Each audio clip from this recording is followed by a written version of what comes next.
Hello, and welcome to TED Talks. Our security edition today is focused on boosting the performance of your enterprise security operations. TED Talks is a series of short webinars focused on features and best practices. We value you, our customer, and want you to continue in your Splunk journey. Our experts helped create these tips and tricks, and we want you to leverage them in your daily role. I'm Jairo Camacho, a product marketing specialist focused on user behavior analytics. I'm excited to share how fine-tuning enterprise security can help improve scalability and provide better performance. I'd also like to introduce my colleague, Jesse Chen. Hello, everyone. My name is Jesse Chen. I'm a performance engineer in Splunk. I have been with Splunk for 2 years, and my job is to focus on enterprise security performance, everything related to scalability and performance tuning. Thanks, Jesse. Today, we will discuss some of the factors that hinder your ability to successfully scale ES, outline the top 7 tips identified by our performance engineering team. Then Jesse will demo each of the 7 tips to help you take advantage immediately following this TED Talk. Finally, we'll wrap up with additional resources to help you along your journey. Let's begin with the factors that impede your ability to scale enterprise security. First off are the triple V's: variety, volume, velocity. These 3 factors are interconnected. As the variety of your source types increase, then the volume of data grows, and the velocity of data ingestion accelerates to keep pace. Next, there's the issue of visibility. Do you have enough insight to answer basic questions like, what's your slowest search today?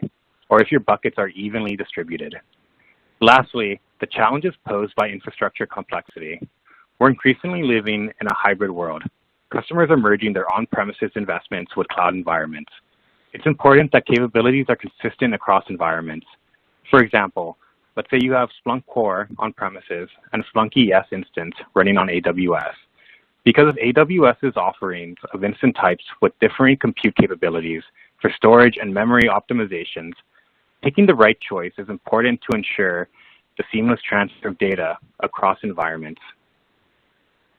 How can our tips help combat these scalability hurdles? Let's quickly run through the top 7 tips that will increase the performance of your Splunk enterprise security. Index scoping allows your team to focus on the events that matter. Scheduling skew ensures better CPU utilization. Data model acceleration parallel increases throughput to amplify numbers of transactions within a given period. Correct technology add-on provides the visibility needed to know when it's not necessary to upgrade.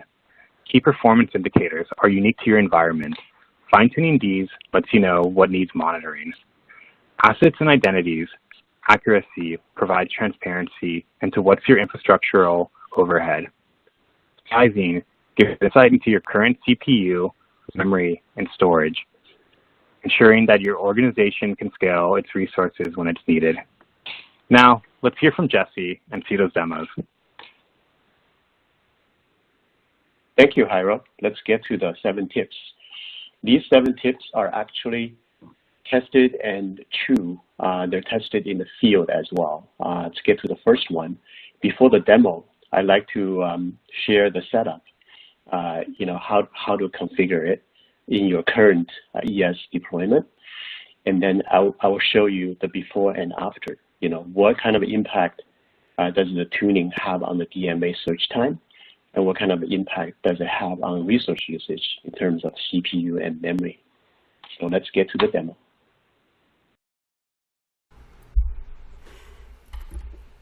Tip number 1, index scoping.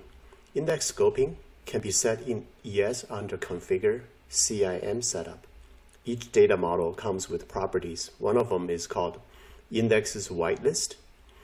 Under that list, you can actually specify the indexes that's going to be accelerated with the events that you want to accelerate.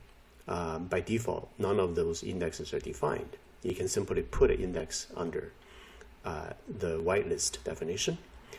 And once set, I'm going to compare the performance. So on the left-hand side, That is by default. There's no index scoping defined. As you can see, DMA is taking 133 seconds versus 44 when it is defined. In addition, there are benefits of resource saving as well. We can take a look of the system resource monitoring between the two. And let's take a look on the left-hand side, default. This is without index scoping. On the right-hand side, again, we're looking for essentially index on the indexers. You can see CPU, both CPU and memory are significantly reduced. Tip number 2 is the allow skew setup. You can imagine this as sort of evenly distribute all the saved searches in the ES. So by default, a lot of the saved searches are scheduled on a particular time. So they either fire off on the first minute of the hour or the 5th minute, etc. They're defined out of the box. However, Splunk actually allows you to add this parameter called allow skew as circled in the graph here, and you can give it a percentage. So what that really means is, even though you said you can have the search start on the first minute, but it's going to decide randomly between the first minute and to a minute and a half. Anytime between that time window, the scheduler can decide to run the search. So I have here show you how to set it up. It's fairly simple. If you want to do a global setup, you can add a default stanza and then put allow underscore skew equals 50% in the saved searches.conf. Once this is configured, you will see the differences, and I will show you the demo next. Actually, look at the implication of allow skew setting. On the left-hand side, it's a default setting without allow skew, and the scheduler searches takes 3 CPUs. On the right-hand side, it's set to 50%, and the average CPU is 2 CPUs, and that's 30% saving. Tip number 3 is about making your data model acceleration run in parallel. By default, the settings in the data model configuration is essentially only set to 1. So the acceleration.max concurrency is equal to 1 by default. And in our experience, setting it to 2 or 3 can give you a boost in terms of throughput. And the more frequently you run these DMA, the faster the events are going to be accelerated, and they will increase the performance of correlation searches. So here, I'm showing one example of how to tune the authentication data model. And you can set the max concurrency to 3, and you can also change the cron schedule, from running it every 5 minutes to, in this example, running it every 1 minute. And you can also set another parameter called pull bucket until max time to false. So it does not pull that often, and that can also help you with the performance. So in the chart, I compared 2 runs. One is with the concurrency set to 1, which is the one on the left, showing 312 searches that are run. And then the one on the right-hand side is with the tuning above, and it's showing 674 searches that run during the same time period. So this actually can show you that you will actually increase the DMA search count by almost 2x more. And if we are looking at average time, they're pretty much on par. So on average wise, cross time span, the average time does not change much. But if you look at the 90 percentile, which means only 10% are running slower than that, but 90 percentile time reduced by 17%. So by running these searches more frequently, you're increasing the concurrency, but you're also increasing the throughput. And of course, there's a little bit impact on CPU usage on the indexer, looking at 5% and 7% in memory. But in the grand scheme of the things, 5%, 7%, if you can afford it, you can boost quite a bit of a throughput. So this is a setting that we recommend. You try it with 2 or 3 in your environment. Technology add-ons are also very important to performance. Some of the TAs are actually implemented by third party, and all of us use them in our enterprise security deployment. So you really need to know, especially by the time you decide to upgrade a TA or more TAs, you need to evaluate the performance overall that has in your system. Here, I'm showing you one example that a TA, which is upgraded, can actually have a big impact on ES search performance. So I'm showing you one example here, which search head CPU usage increased from 20% to 40% just because a TA is upgraded. And especially this example I showed is from a intrusion detection example. And there is a search that you can run to find out what TA versions do you have in your system. And that's a fairly simple list tables that which can give you all the TAs and map to their versions. You can also look at, if you have multiple sites, you can replace that index number with just a wildcard to look at all the indexers as well. And the question really is to make sure that TAs don't impact data model acceleration that much, because TAs decide how the events are transformed, how the events are tagged, and these directly impact on data model acceleration. Tip number 5, let's talk about assets and identities.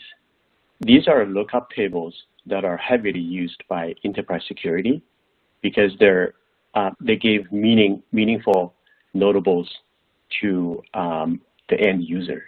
And assets are essentially computers or equipment owned by employees, which are identified by the identities. So in a company of 200,000 people, you can think about there are 200,000 identities, and if each of them owns 1 or 2 equipment, the assets will be, 200 to 400,000 in counts. So know your size in assets identities will help a lot with performance as well. And in the ES version 6 and forward, the asset identities are taking advantage of the KV store, which is MongoDB, which has a lot better performance than the traditional CSV, which were prior to version 6.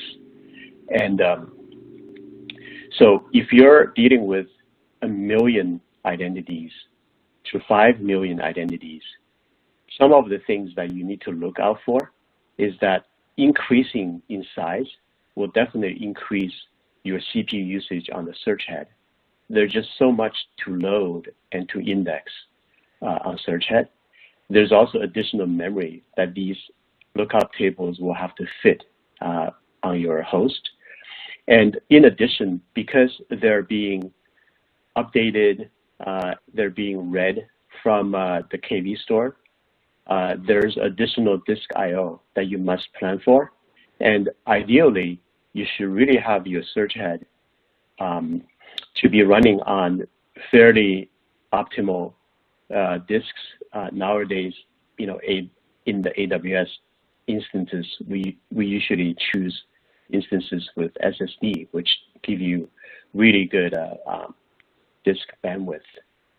So here I'm listing a table that gives you an idea of what kind of a disk size you're looking at when you have different sizes of identities. So for instance, 1 million identities and corresponding assets will give you about total 350 megabytes that you need on the disk. So essentially that's a big file that you have to deal with reading and updating. As you grow to 5 million, you're looking at 1.7 GB in size. So that gets into, you will see significant memory increase when you grow your assets identities, both on the search head as well as on the indexer. Tip number 6, having to do with how do you monitor your current enterprise security operations. It really helps to know where the bottleneck is, which searches run really slowly, and what kind of resource usage you're using. And it really helps to monitor this on the ongoing basis. So a couple of tips here. There are key performance indicators that we in the performance lab here at Splunk, we always look at. Average DMA search times, right? So all of the DMAs that you enabled, look at their average search times. You can also look at the top 1 or 2. Are they running reasonable speed? Usually they should be under 300 seconds because these are running every 5 minutes. So that's 300 seconds. If they run longer than that, you will see skipped DMA, and that's not a good situation to have. And of course, you also have to look at correlation search times and other safe search times. So the other safe searches are essentially these lookup generation queries. You have to monitor those as well. And one of the good indicator of your system is under stress is the skip rate. A search gets skipped if it cannot run due to resource contention. So if all of the CPU cores are being used right now, then the next search that gets scheduled will be skipped, right? Based on conditions like how the search is waited for a period of timeout, or it waited in a retries and still fails, and then it gets skipped. And skip searches are not ideal in security operation. You could be missing very important notables. In addition, the daily search volume per indexer is also important. That's an indication whether that indexer is really cut out to handle 300 GB per day or 400 GB per day. It makes huge difference in resource usage. So monitor that. And then there's also total daily searches, right? So you look at the past 24 hours on the entire ES deployment. How many searches are you running in that day? So know that and monitor it ongoing. And so I'm actually used to seeing 100K searches per day, but today I'm looking at 150. What has happened, right? I listed a SPL here that you can try to look at the save search average times, and you can pretty much modify that to get all the other KPIs for the DMA, correlation, etc. And for the resource monitoring, Splunk provides monitoring console, which you can look at CPU, memory, disk I/O network for all of the nodes. So that's a really good thing to have. And we're also in the process of releasing a Perf Insights app. It's going to be hosted on Splunk base. I'm just doing an advertisement right now. It probably is going to come during the 4th quarter this year. And I shared a screenshot on the left, which means it's going to aggregate all of these key metrics and KPIs all in a single view. So you have a really good insights into how how your ES is running daily. Tip number 7, capacity planning. So customers would always look for ways to support, additional data, additional source types. So you will always be asked to, how do we scale out? Whenever you do that, it really helps to look at what the current environment is doing and understand what kind of capacity it can support, and use those data points and seek out to do sizing and capacity for the expansion. So if you have a new project or expanding an existing project, it really helps to gather some of the data points I list here. For instance, traditionally we think Splunk, ingests a lot of data, therefore it's indexing. So indexing takes a lot of resources, but actually searches are also very heavy, and they can consume a lot of resources as well, especially in the case of ES, because ES out of the box have a ton of saved searches that are predefined, and they run on a schedule. So these searches not only scan data, they put a lot of stress on search head themselves, because scheduler all of a sudden have to schedule more searches. So all of these aspects will impact your choices of hardware. And the good news is that ES actually, in our lab test, we tried many workloads.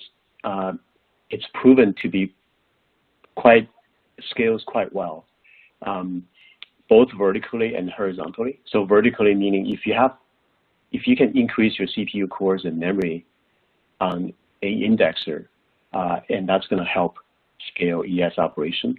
You can also add additional indexers, right? So both horizontally and vertically. There's really no upper limit in terms of data volume per indexer per day that it can process. So depending on the machine, so some people have 32 CPUs, others have 72 CPUs, and that's going to give you, almost double the volume that it can generate, right? Because it essentially depends on CPU cores and memory for all the indexing and search. And so more instances will achieve more throughput, and typically ES workload tend to be CPU heavy than memory heavy. But of course, this is not a general rule that applies to everybody. Some customer will have customized searches that consume a lot of memory as well. So, but keep monitoring, right? And so key inputs to sizing. And by the way, you can always reach out to Splunk architects or account managers to help you do additional sizing. We have an internal tool, which is called Splunk Sizing Calculator, which is not a public tool, but all of our pre-sales and architects have access to it. And I list, 6 inputs here: daily input ingest volume, daily search volume, and how many data models you enabled, how many correlation searches you enabled, and as well as the saved search count, right? So all of these numbers you can get from your current system, and add on top of it what is being planned to be expanded. You can ask yourself, oh, I'm adding 10 more data models, then that's going to be a great input for the sizing. And there's also source type mix. Are you handling new source types? Everybody is kind of moving to cloud. So you could be processing AWS events or Google events or Azure. So make sure these are considered as well. I'll give you one example here, which is printed out by our calculator. So if this is just a very general example, 10 terabyte ingest per day with the 9 data models enabled, 80 correlation searches, 160 safe searches, you should be looking at about 50 nodes, and all of the nodes have 32 virtual CPUs and about 122 gigabytes in memory. So this is just a flavor of what the sizing and capacity can provide you. Finally, and but not least, we also have resources that you can reference, and these are related to the 7 tips as well as educational resources. We'll share these out. Thanks, Jesse. Finally, don't forget we have an incredible community of Splunk users on our community website. There you will find a Q&A section that you can use to learn more about how to leverage our 7 tips to boost enterprise security operations. Also, feel free to participate in the new discussion section with Security TED Talks and Splunk Ideas, the place to submit any new ideas you might have for product enhancements. We really appreciate you taking the time out of your schedules to join us today. Please tune back in for future TED Talks. We're excited to share the series with you. Thank you again.